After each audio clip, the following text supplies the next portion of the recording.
Es gibt so viele Fragen. Zum Beispiel, wieso schneit es im April? Oder wieso ist Banane krumm? Und wieso gehören Unterhosen nicht auf den Kopf, sondern in den Boden? All das und noch mehr. Jetzt in deinen SRF Kindernews.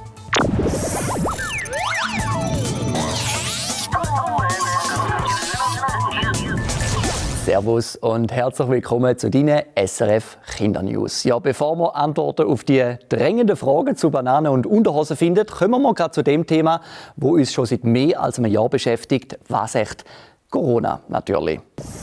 Vielleicht kennst du ja auch Leute, die sich gegen das Virus impfen lassen haben. Deine Großeltern zum Beispiel oder ältere Personen aus der Nachbarschaft. Ja, in der Schweiz da sind bis jetzt vor allem ältere und kranke Leute geimpft worden. Ganz einfach, weil das Virus für sie am gefährlichsten ist. Nun, was ist denn eigentlich mit den Kindern? Für sie ist bis jetzt kein Impfstoff erlaubt worden, aber Forscherinnen und Forscher sind fleissig am Testen und Ausprobieren. Ein kleiner Pieks und schon ist Alejandra aus den USA geimpft. Das fühlt sich gut an, sagt sie. Die Alejandra ist eines der wenigen Kinder weltweit, die sich schon gegen das Coronavirus impfen lassen. Sie macht nämlich mit bei einem wissenschaftlichen Test. So wollen Forscherinnen und Forscher herausfinden, ob auch Kinder und Jugendliche die Impfung gut vertragen. Der Christoph Berger ist Kinderarzt und kennt sich gut aus mit Impfungen. Er findet es wichtig, dass sich auch Kinder bald freiwillig impfen lassen können. Nur wenn nämlich ein grosser Teil der Bevölkerung geimpft sei, löse sich die Verbreitung des Coronavirus stoppen. Nicht alle Erwachsenen lassen sich impfen. Wenn wir die Kinder dazu nehmen, und die machen einen wesentlichen Anteil der Bevölkerung aus, ist das einfacher zu erreichen. Momentan testen alle grossen Firmen, die Impfungen herstellen, ihre Impfstoffe an Kinder und Jugendliche. So zum Beispiel auch hier in Großbritannien. Die Tests sind wichtig, weil der Körper eines Kindes anders auf Impfungen reagiert als der Körper eines Erwachsenen. Die Alejandra in den USA hat die erste Impfung gut vertragen. Aber es braucht noch mehr Tests, auch mit anderen Kindern. In der Schweiz wird es mindestens noch ein halbes Jahr lang gehen, bis man weiss, ob Impfungen auch für Kinder zugelassen werden.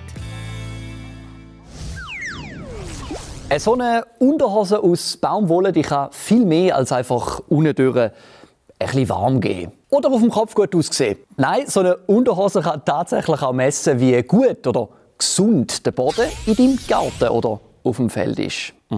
Unterhose unter Boden. Der Raffi, der Alex und der Benni sind am Krampfen. Auf dem Feld in Zürich soll heute nämlich etwas ganz Spezielles verbuddelt werden. Was macht ihr da? Buddeln. Ah, wieso? Zum Unterhose vergraben. Moment. Richtig verstanden. Eine Unterhose vergraben. Ja, genau. Sie haben richtig gehört.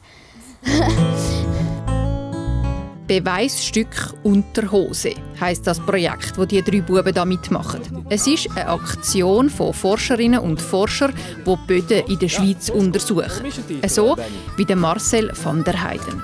In diesem Projekt versuchen wir zu verstehen, wie gut der Boden ist in der ganzen Schweiz. Es geht darum, dass Baumwolle vergraben wird, weil das wird von Bakterien und Pilzen und Tierchen aufgegessen.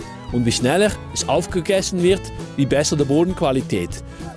Über 1000 Leute aus der ganzen Schweiz haben sich angemeldet, um bei diesem Forschungsprojekt mitzumachen. Sie alle haben vom Forschungsteam Unterhosen bekommen und Infos darüber, was sie damit machen müssen. Aber wieso genau Unterhosen?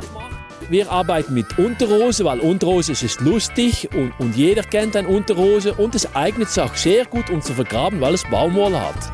Es sollte kein Plastik haben, weil Plastik wird nicht abgebaut im Boden. Schon früher hat Marcel van der Heijden und sein Team so eine Aktion durchgeführt. Und wenn man so eine Unterhose nach 2 Monaten dann wieder ausgrabt, sieht sie im besten Fall dann so aus. Nach 2 Monaten sieht man, wie sie abgebaut worden sind. Das ist unglaublich. Oder lustig, wie das so aussieht. Also, wenn auch du willst wissen, wie gesund der Boden in deinem Garten ist, Loch buddeln, Unterhose rein und nach 2 Monaten wieder vorholen. Wieso, weshalb, warum ist die Banane krumm? Hat er vielleicht auch schon mal jemand gesagt, wo du mit Fragen gelöchert hast, nur ist denn wirklich auch eine schlaue Antwort auf diese Frage gekommen? Wir von der SRF Kindernews sind dem ewigen Mysterium der krummen Banane mal nachgegangen. Eine Bananenstaude trägt einmal im Leben bis zu 400 Bananen. Und das geht so. Als erstes wächst oben aus dem Blätterstamm eine große Knospe heraus. Und mit ihr ein Blütenstand. Der wird auch Büschel genannt. Beide werden irgendwann so groß und schwer, dass sie umkippen und runterhängen. Im Büschel werden die Blüten von großen, meist roten Blättern bedeckt. Die fallen nach kurzer Zeit ab und dann liegen alle kleinen weißen Blüten frei. Sie bekommen aber trotzdem recht wenig Licht ab, weil sie ja nach unten hängen. So hängend werden sie durch Fledermäuse oder Vögel bestäubt. Nach der Bestäubung fallen die kleinen hellen Blütenblätter ab. Jetzt liegen die Fruchtknoten der Pflanze frei und sehen schon aus wie kleine grüne Bananen. Diese kleinen Bananen brauchen zum Wachsen viel Licht. Daher richten sie sich nach der Sonne aus. Bananen sind also krumm, weil ihre Blüten im schweren, nach unten hängenden Büschel zuerst runterhängen und sich dann als junge grüne Bananen zur Sonne recken. Das tun sie, um Energie zu bekommen und dadurch richtig schön groß zu werden.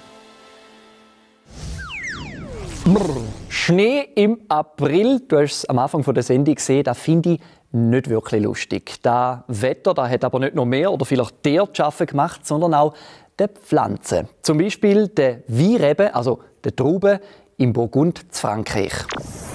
Zum Reben vor dem Frost in der Nacht zu schützen, haben Weinbäuerinnen und Bauern sogenannte Frostkerzen aufgestellt.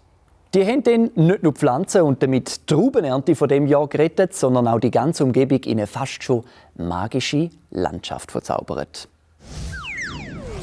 So viel SRF Kindernews für heute. Wenn du auch in Zukunft keine Folge verpassen willst, dann jetzt unbedingt unseren YouTube-Kanal SRF Kids abonnieren. Ich wünsche dir ganz eine gute Woche. Bis dann, Baba.